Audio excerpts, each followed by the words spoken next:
What's up there, Facebook? It's your girl coming to you live here from Boston, Mass.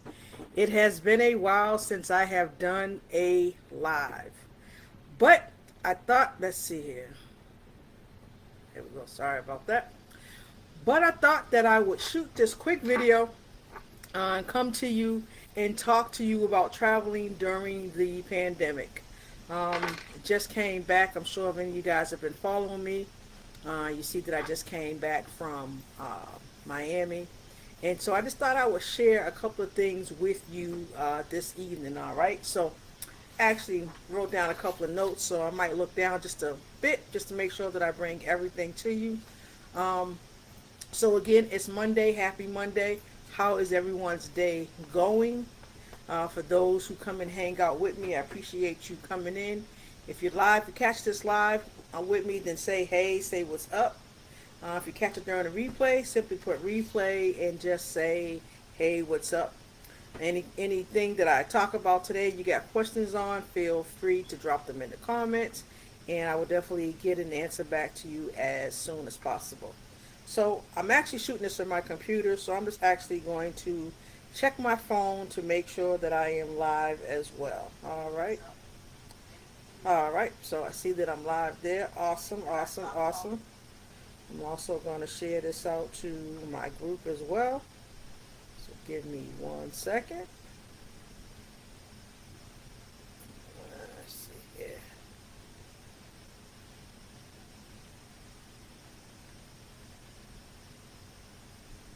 Trying to find it here. There it is. All right. So we're going to share it there as well. So all right. So we're just going to go ahead and get started and take our time. We're going to have a little fun, hopefully today. So again, I hope you guys will just come on in and hang out with me.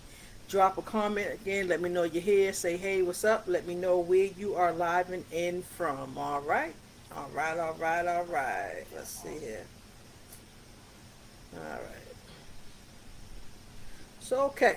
So, again, as you guys know, I just recently came back from Miami. I know the world is starting to open back up. I know people are having concerns about what it's like still traveling during the pandemic. So I thought I would share my experience with you in hopes that this will help you plan for your next adventure if you decide to go ahead and travel. All right. So, again, traveling during the pandemic, what do you need to know? So the first thing that I would suggest is to make your own what I call COVID kit. Now, I actually have one here. Something simple that I made. It's just a regular Ziploc bag I have at home. And in here, I have a couple of face masks, as you can see. I have about 4 of those in here as well. I have some hand sanitizer, actual wipes that I have in here, as well as a bottle of hand sanitizer. I also have some gloves in here, but I use those. So that's kind of what I make, just to kind of have my own kit with me. Now you can, I'm seeing in stores, I've even seen at Five Below, you can get these little kits already pre-made that you can take with you, but most of the time we have these things at home, so I figure, hey, why not? Now I thought I had one over here, but I actually just wore my regular mask that I ordered and bought. I was able to wear those. No one said I had to change them out, but again, I just had these just in case someone said, hey, you can't wear the other mask, or maybe you lost that one for some reason, so you always have some handy, just in case you lose the one that you have. All right. So again, and make sure you also put some lotion. So again, you want to have your mask, your hand sanitizer, a bottle of that, some hand sanitizer wipes, if you have them, some gloves, and some lotion. And I keep, like I said, all those in that Ziploc bag, so it just makes it easier. It's in my carry-on bag that I take on the plane with me, because one of the things that I do when I get on the plane, and we're going to talk about this. What's up, brother? Thank you for living in with me. One of the first things I do once I get on the plane is that I kind of, even though they have the whole fogging system and things that they do, I wipe down my armrest. I wipe down the tray, the seat behind me. I wipe it all down. I sanitize it myself. I even have a little small bag that I just dump it in so that it's not in the bag that I have all the other stuff in. All right. So again, you want to make sure that you have a COVID kit prepared with you in your carry-on. All right. Now let's talk about our mode of transportation. Now, a lot of times, we get this bad rep. We hear this bad rep, and people say, I'm never flying. Can you guess? We call it Soul Plane, but it's actually Spirit Airlines. All right, guys? Spirit Airlines is not that bad. Now, we're going to talk about it. So I know people are going to watch this. People are hanging on alive and saying, yeah, right, Spirit, we're not having that. So let's talk about it. All right, let's talk about Spirit Airlines for a little bit. So, what is I'm going to start with some of the disadvantages, and then we're going to move into some of the advantages of traveling on Spirit Airlines. Okay, so some of the disadvantages is that the seats can be small. I find maybe typically a little smaller than most regular airplanes. If you're flying your JetBlues, your Southwest, your Deltas, American Airlines, these seats can be a bit smaller. We were on, I believe it was a bus, I think A31, something like that. But it was a big plane. We had there was, I think, almost 39 rows. Each row with 3 seats except for the big seats. And the plane was packed. They weren't, you know, um, they were utilizing all seats, so the middle seat was not empty at all. So you just have to remember and just be mindful that the seats are small. The other thing, because we all have electronics, there are no outlets, so there's no place to plug up your devices, which can be, can be difficult if you're trying to, use your phone to, listen to music or do other things. So you want to make sure that your phones are fully charged before you get on the plane. Now, inside the airport, there are, outlets and stuff, so make sure that you kind of charge yourself up before you get on the plane. So those are some of the disadvantages. Now, some of the advantages are Spirit is one airline that I've noticed has a lot of nonstop flights. And so people talk about, well, I can go on this other airline versus Spirit, but sometimes you can't get a direct flight on that other airline, and sometimes with Spirit you can. So you just have to. It's kind of like I wrote in my book, The Ultimate Guide to Cruising. You just have to know what you're paying for up front. Once you know the cost, you kind of set some money aside for that, then you can kind of be okay. So again, that's one of the advantages, that you get direct flights. But the other thing with Spirit is that you have to, well, you don't have to. You can get an assigned seat. If you want some space, okay, they have what they call the big seats. There's maybe 2, 4, 6, it might be eight of those, maybe 8 of those in the front of the plane. Okay, those seats range in price. You'll have to see what it is when you book it. It could be $27, and that's going to be each way if that's what you want. But if you're going to fly Spirit and you want to, have some space and have some room, and there's not 3 people and you're not, squeezed up next to each other, then go ahead and pay the extra money for the big seat. Trust me, it's worth it. First, like I said, first 2 rows. So I think it's actually only 4. I think it's the first 2 rows, and you get those big seats. But it's, again, worth the money, okay? Other than that, my suggestion is, they will offer you other seat choices at different rates. Closer to the front of the plane, maybe $27, $28. Middle of the plane, maybe $17. Maybe further in the back might be a little bit less. I would honestly say, don't waste your money on paying for those extra seats. They're going to seat you somewhere. They're small. So save your money. If you can't get the big seats, then save your money and don't pay for the other seats. Unless you really want to sit closer to the front, where that means you could get off a lot sooner when you get to your destination.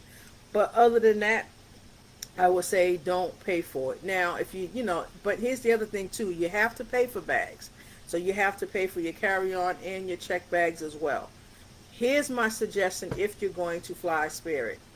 Do it when you're booking your flight. Because if you do it later on, after the fact, once you get there, it's going to be way more money to check a bag. And then again, remember that price is going and coming. So you want to make sure that if you are going to fly Spirit and you're going to either carry on a bag, which is what I did, I carried my bag on, and then we also checked the bag. So you just want to make sure that you prepay for those things before you head to the airport. The other thing is that you are allowed to carry a personal bag. So I was able to bring my little small backpack, and there was no charge for that. So that's what you kind of need to know about Spirit. Spirit's not bad. You just have to know what you're getting into. Everything with Spirit is pretty much a la carte. In most airlines, we have to pay for bags anyway. It could be $50, $60 depending on the airline. So when you think about it, with the exception of Southwest right now is the only airline that I know of where you still get 2 free bags when you fly with them. But other than that, most airlines you have to pay for check bags most of the time. So just remember that if you're thinking, well, why do I have to pay for it over at Spirit? Like I said, you do have to pay for a carry-on.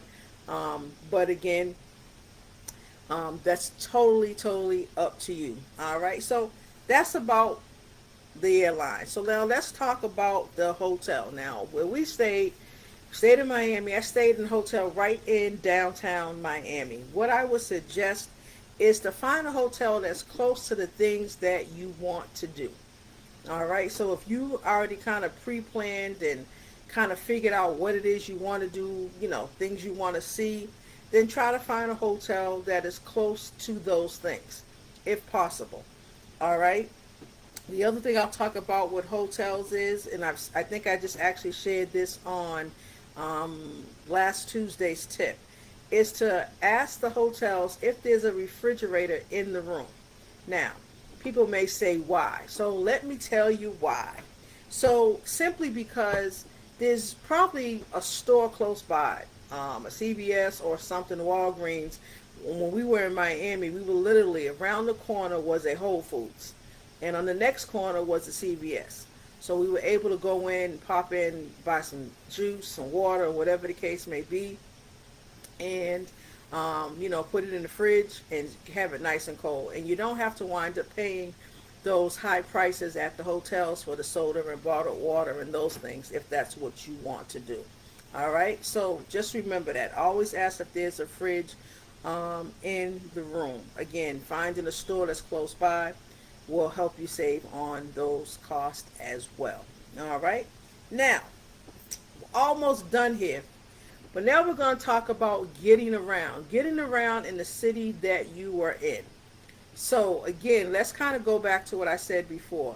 Staying in a hotel that's close to the things that you want to do. All right. Now you have 2 choices normally when you are, traveling and you're in another city or whatever, and that's either to rent a car or to Uber. Now, let's talk about rental cars. Rental cars are a great way to get around, see the city. You're not having to spend a whole lot of extra money. You still have to pay for gas, so don't forget that.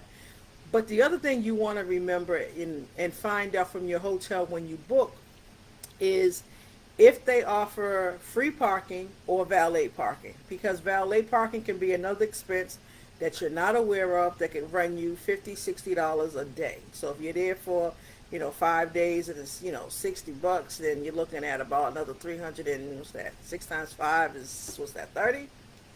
So you're looking at about another $300 just in parking fees. Okay, so again, if you have a budget, you want to make sure that you're factoring in all these different things if this is the choice that you choose. Now, for me, I like to Uber. I Uber around. I put money aside for that because I know that that's what I want to do. And for me, I do it because I drive a lot for work every day. I'm on vacation, and so I just kind of want to chill out. But again, just know what your costs are. Okay, just again have an idea of what that looks like. All right. Um, the other thing I meant to mention about hotels as well too is to also check out and look for resort fees, because a lot of times hotels will charge for some resort fees or activity fees. They call it different things, but usually that's if they have like a gym, and like our hotel had a gym, it had a virtual bowling alley, there was a pool, there was no charge for the pool, but they had other activities, and so they charge a fee if you use those things. And so that's another cost that you want to make sure that you include when you're adding up those expenses. All right, I forgot to mention that. And then the last thing we're going to talk about is activities. And so if you know what you want to do, if you kind of have an idea of what you want to see, for us, we knew, that the Wynwood District and the art thing was something that we wanted to do. So we pre-planned for, well, we didn't pay for, actually, we didn't pay for tickets. I should have, but we did. But, and I know better, I know I should have did that, but you want to make sure that you pre-plan for those things, all right? Because it does a couple of things. Sometimes you will simply get a discount for buying your tickets online, might be a couple of dollars off. And then it also, you avoid the long lines, because usually when you go to different activities, there's usually two lines. There's usually the line where you have to stand in line and pay for your ticket to get into the event, and then there's the line for people who have paid for their tickets, and usually that line is always shorter because you're just kind of in and you're kind of out. So if you know what you want to do, you know where you want to go, make sure that you prepay for as much stuff as you can up front. All right? So that is all that I have for you guys today. The last thing that I want you guys to get from this video is to simply enjoy yourself. You guys are on vacation. You want to go, you want to take lots of pictures, you want to go out to eat, you want to do all of that. Oh, that's what, didn't mention the food. Now I will drop, after this live is over, I will share with you guys the places that I went to, places that I ate at.